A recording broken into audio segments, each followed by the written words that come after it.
هر روز میام تو کوچتون دنبال جای پای تو، تنها قدم های منو سنگ فرش این پیاده رو.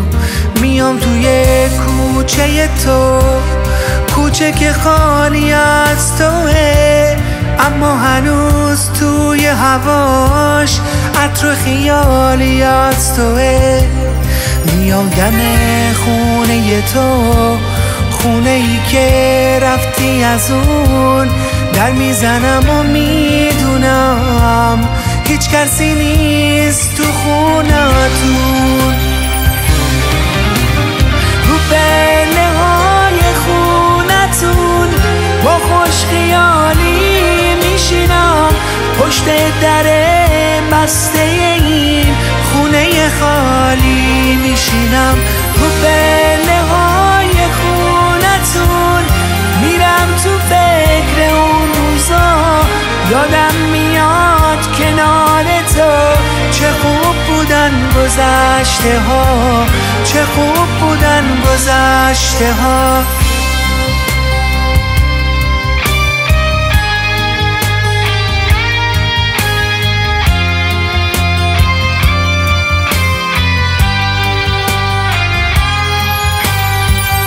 دلم میگه یه روزی باز میای کنار پنجره، خوب میدونی که عاشقت پشت در منتظره. خبر داری توی حیاط گلای باغ چه خشکیدن، پروانه ها پر زدن و کبوتر ها پر کشیدن.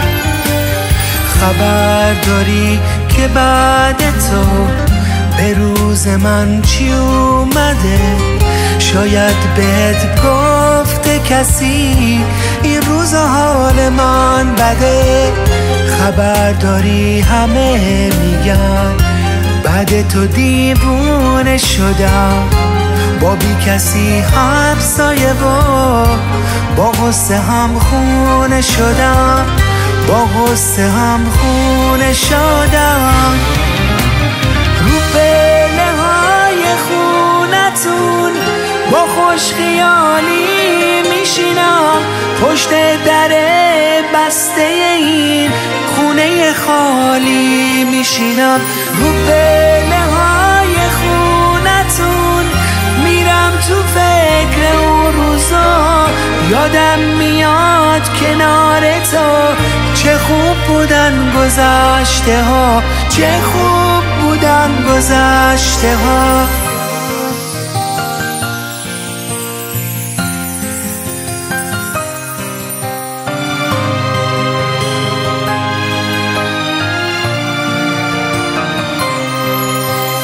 یه شاخ گل برای تو به یاد عشق اون روزا، یه مشت خاک برای من با یادی از گذشته ها، با یادی از گذشته ها.